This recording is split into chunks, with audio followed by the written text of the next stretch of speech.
Oh, my boy in the building, man, Mr. Darryl himself. How you feeling, bro? I feel good, man. I feel good. That the exercising every day really helps the creativity, man. Got you. So, what type of exercises you doing? Man, I do resistance training and cardio, man. So my resistance, the gym's closed, so doing my P90X mainly. That's my main thing, and I do some other calisthenics on on some of my off days from P90. That's On what's up. my cardio, I'm just putting in the miles, man, trying to beat my time from the previous day. That's what's up. How many miles do you typically do? I do at least 5 miles a run, 3 times at least, so at least 15 miles a week. Oh, you turned up. You turned up, man. No, man, Vernell, that joker, he doing like 10 miles in a day. That's what's up. Yeah, I got to step my game up. that's what's up, man. That's actually how we got connected, man. I got connected with you through BU Breathe University for individuals who don't know, and that's a platform of the Eric Thomas, one of his platform, his universities. Mm-hmm. And man, Vernell, man, we're from the same area, and he was telling me what I was doing, man. There were some people in BU that he thought I should connect with, and you were one of those peoples, man. And just linking up with you, man. Just seeing everything you're doing as far as spreading that message about money, credit, teaching people how to invest in themselves. Yeah. You know what I'm saying? To find out, my boy, an author, my boy, a realtor. What is it that you don't do, man? Talk to me. Tell the people what it is. Talk to me, man. Tell the people. Cut it out. Man, mainly, man, I'm just trying to help, encourage my people, especially people that look like us. From the stats, when you look at it statistically, we're only worth about 13 to 1700, depending on what study you read. Our net worth is only 13 to 1700 for African American people. So my goal is to definitely try to help change that, man, for our people, one by one. Got you. Now, is there a specific age group that you work with? Anything over 16.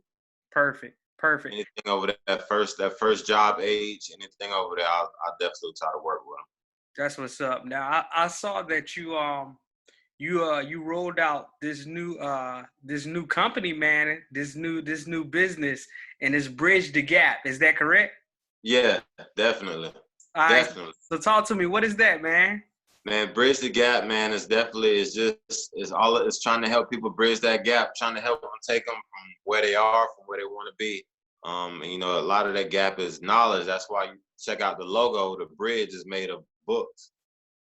Got to look closely at it, but that's all it is, man. Trying to help people to get to one point from another. Trying to help them be that transportation.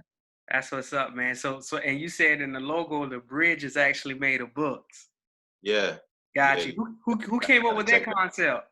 That was me, man. That was me. That was all me. I had I'm cool with a graphic designer. Kind of taught them what I wanted, and sent me a couple drafts, and that was the one that made the cut. Final one that made the cut.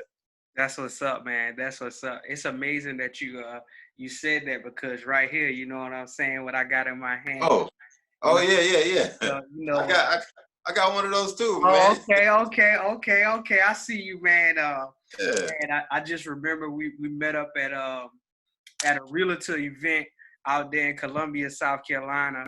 The 803. You know what I'm saying? I see you representing for the 803. You know I'm on the 843 in the building. It's no divides. We are united, but we know the 843 is where it's really at. Yeah. But that's what's up, man. So I checked out this book, man, and I've sent you a couple text messages telling you what this book has done for me, for my family, as far as just saving $1,500 in in 5 weeks. Not only that, but just having like $1,000 on hand for emergency. So what was your mindset when you was writing this book? It's called One Paycheck at a Time: Financial Solutions for Everyday People. And who is this book for? I see it says Financial Solutions for Everyday People, but I see you in schools with this book and everywhere. So who is this book for, and what was that process like for you? Man, the process, it was it was it was challenging and fun to get it done. The book itself is just for the everyday person. You know, you can look at a lot of financial gurus online, but a lot of the people that they're talking to are people who are looking to kind of diversify their portfolio. They're trying to figure out, where to put their, $30,000 was going to be the best return for them. But it wasn't really people. I didn't see too many gurus out there talking to people who were like me in my position, trying to figure out, how can I save my first $1,000, or how can I get out of this past due situation with my light bill. How to avoid these late fees, and how to break this, this paycheck to paycheck cycle. I want to diversify portfolio, but can you help me break this paycheck to paycheck cycle first? So I wanted to write a book for people who are in that shape or in that condition, try to help, increase their financial situation. And in the book, man, you give some practical steps, man. Just not only about saving money, but how to build your credit and things of that nature. And in our communities, we just seem to think of that just being so hard, man, and so difficult. And for a while, I ran away from credit. It wasn't until getting into BU and linking up with individuals like yourself that you all taught me that credit is actually a good thing, but we never learned the game of credit. So for anybody that's 16 or older, how important is credit for them? Man, credit is like a tube of oxygen when you're about to go underwater. Credit is very important to you. It's a lifeline. It can help you tremendously, or it can definitely hinder you tremendously. I know when I was coming up, um, I talk about it in the book a little bit, but I wanted to get a new car like every 18, 19-year-old out there. But there were no one was available to help to co-sign for me. My credit wasn't developed at all. And I didn't know anything about credit myself. But every adult that I was cool with, they also had bad credit. Wow. And a lot of the adults I know, even to this day, they treat, less than perfect credit. They treat it like a death sentence, like a terminal illness or something. So I'm just trying to help, educate my people on how to, improve their credit situation. That's what's up, man. That's what's up. Uh, Credit is one of the things that you talk about in this book. What do you feel in this book as well? One paycheck at a time. What do you feel is another key point that individuals, let's say young adults, millennials, entrepreneurs, they're going through situations right now? What's a key point or key points in this book right here that can help them out during this situation where everybody's at home, things of that nature? Uh, I would definitely talk about the my last chapter is called Empowerment Over Entertainment. Right now a lot of people are at home. Instead of binge watching a whole week's worth of Netflix, let's open up some financial books. Let's actually order our credit reports, all three of them. Let's figure out how to write a dispute letter. Let's use this time to, our advantage. I would definitely highlight that. Also savings. For a while, man, it's like, when I sit down with people, it's like trying to teach them a foreign language, just trying to get them, some people to understand, like, look, you need to save you some money.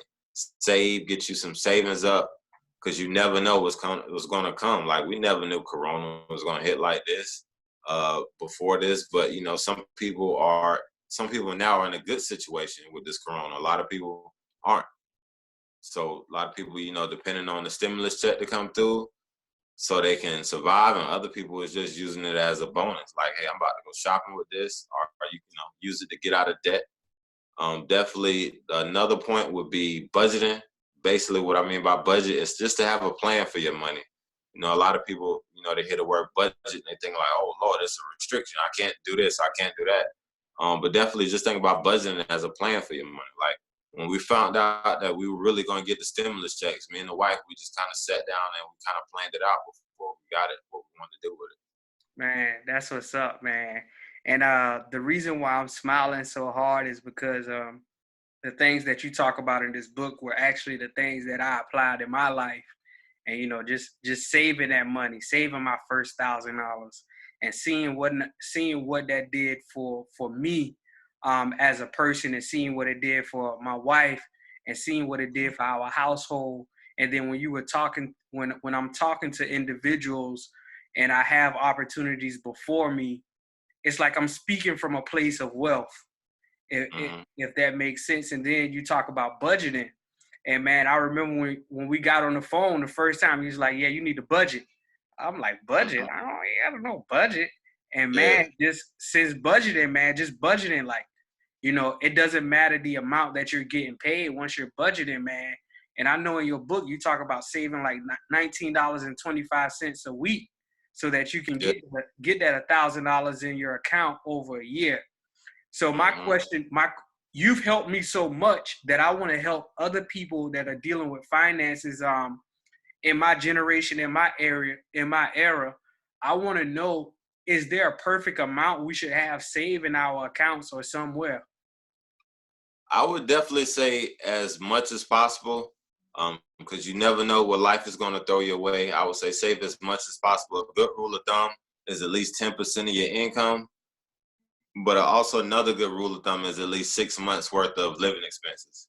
Like right now with this corona, it started late March.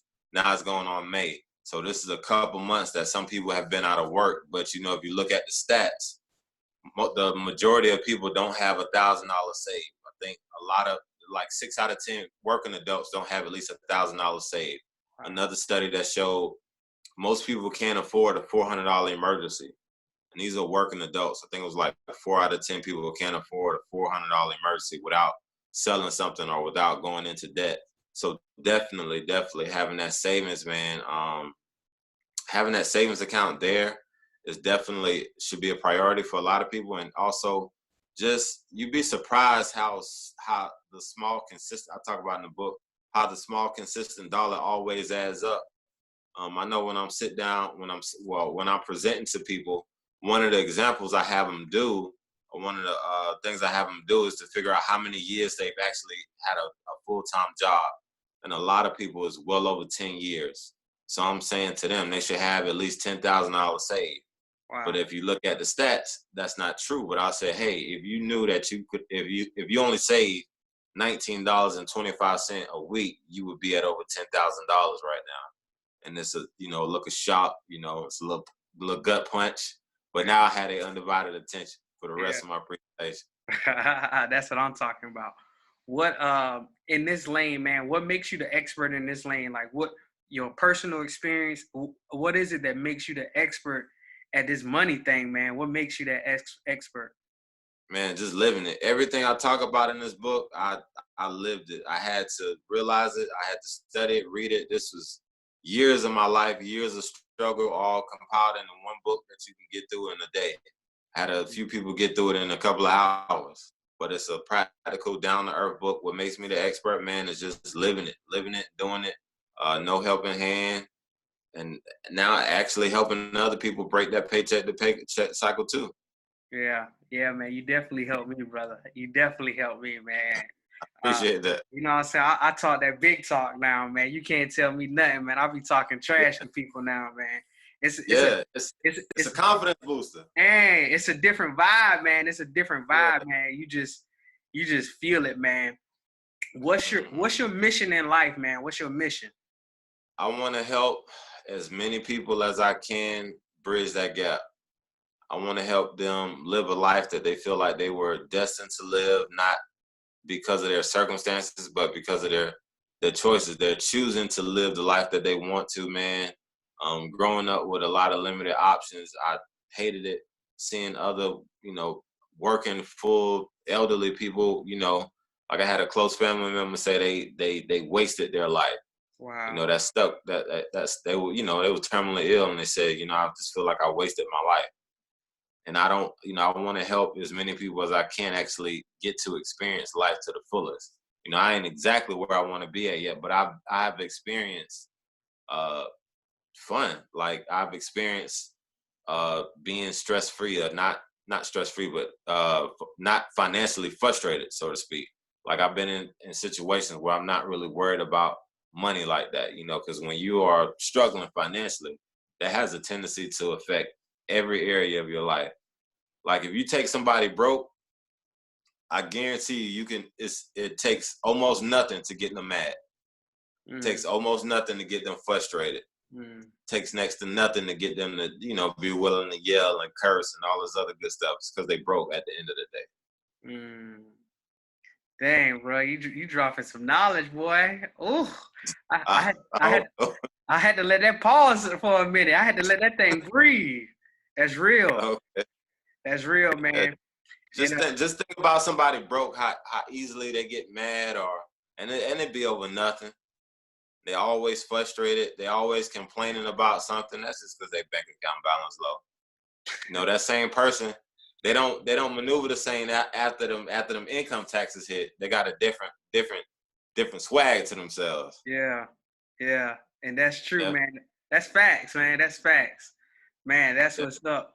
And what was that life changing moment for you that put you on this financial path to helping people uh break that paycheck to paycheck cycle? Okay, so I'm gonna tell you a little bit about chapter one. I had a landlord, and he came by to get the rent one day, and I didn't have it on me, so he was like, just bring it by the house tomorrow. So I was like, cool. My lady, she was just my girlfriend at the time, my wife now, but I took her and we both went up to his house, and it was like, his house is amazing. This is an amazing house. It's like marble floors. As soon as you walk in the door, he got like a skylight, and it's like the sunlight is shining down on this fountain, and the marble floors is around the fountain. I'm like, oh man, this is beautiful. Like it's a really really huge house. Um, he had like I'm a car guy, so he had like a '04 Cadillac. I think it was like what, I forget the exact year, but he only had like 10,000 miles on it. He barely drove it. He had like this old beat up truck. Long story short, man, he was living proof that you can acquire a lot of wealth just through repetition. It was nothing that he did was complicated. He wasn't leveraging stocks or investing in mutual funds, none of that. He worked, he saved his money, he used that money, started a business. He used the profits from his business, saved that up, bought another business. And that's how he kept doing it, just through repetition. And just seeing it, or being exposed to that in real life, it did something to me. It's like, okay, I gotta do something different now. That's what's up, bro. And as you're telling that story, I know another one of your career pathways is in the real estate business. And Yeah. did that moment play a role in you becoming a realtor? Well, me becoming a realtor was, it came apart when I was, doing my personal finance coach. I'm like, owning a home, even studies show owning a home plays a humongous part in people's net worth. Like even, personally myself, me and my wife, we got tens of thousands of dollars of equity in our house right now. And that's all because we own a home and we're not renting. So definitely, I want to help as many people as I can. Like get that nest egg. So much money goes to paying rent that we done bought that house, many times over. So I wanted to help. I wanted to facilitate that process, man, for people to help. Make that transition from renting to being the owner. Building that equity up. Wow. And when you say you wanted to help people, man, I like you just speaking all facts because I remember you and you guys continue to do it, but I remember you putting on like first time home buyer seminars to the community free of charge, man. Free of Yeah, charge yeah, and packing that thing out, you know what I'm saying? Packing yeah, that thing out, yeah. having people drive 2.5 hours to come to the event. You know what I'm saying? And you just speaking all facts, man, and it's amazing, man. So continue to do what you're doing. And one of the things that I want to acknowledge as men in this world, as black men as well, and we're doing well, and you're doing an amazing job, and you're a great role model. I hear you talking about your wife. Um, how important is your wife in what you're doing? And do you guys do that together? And when you're doing it, are you guys having fun? Man, yes, my wife is extremely important. I heard a saying one time and said, she's not my better half, she's my whole thing. So that's how I think about my wife too, man. She's been a blessing, man. A lot of guys, our age or younger, they like to play the field. But a lot of millionaires, man, a lot of people with a lot of wealth, they're married. Studies show that. You can you can check out a book called The Millionaire Next Door. The majority of millionaires are married. My wife, she's that encourager. She's that helping hand. She's my editor for my book. Wow. She's that she's that opening ear, and it doesn't hurt that she has a degree in marketing, and that's what she Wow. does. Wow. Wow. She's in marketing, background of entrepreneur. So she's a hustler. Wow, man. So you guys are doing this thing together. So tell her from all of the emails that I receive, I said thank you. You know what I'm saying? Oh, no doubt. I definitely will. That's what's up, brother. Definitely will. In this journey, man, do you feel as though like you've had a moment that has been extremely dark for you or anything of that nature? Some of the dark moments would include like just seeing how some people don't get it. Like they don't get it, or some people are running out of time to actually, change their financial situations. And a lot of dark moments is seeing like these adults help their kids live a lifestyle of poverty. Wow. That's very, very disheartening. Wow. And what I mean by that is, you can people, obviously any adult would say they don't want their kid to live a lifestyle of poverty, but yet they're not doing anything with their actions or executing on anything to actually ensure that their kids don't grow up in poverty or their grandkids don't grow up in poverty. A lot of people say, I don't make but so much money, but you can get a library card and y'all can go to the library, every Sunday or every other Sunday just to learn and study about wealth. Or you can watch free videos on YouTube about acquiring wealth. And I just that's very disheartening. That's some dark moments for me that I'm trying to deal with. Everybody has their right to choice, but I would hope for people to choose better. Wow, man, you just said some profound things right there, man. Just a man of wisdom, man.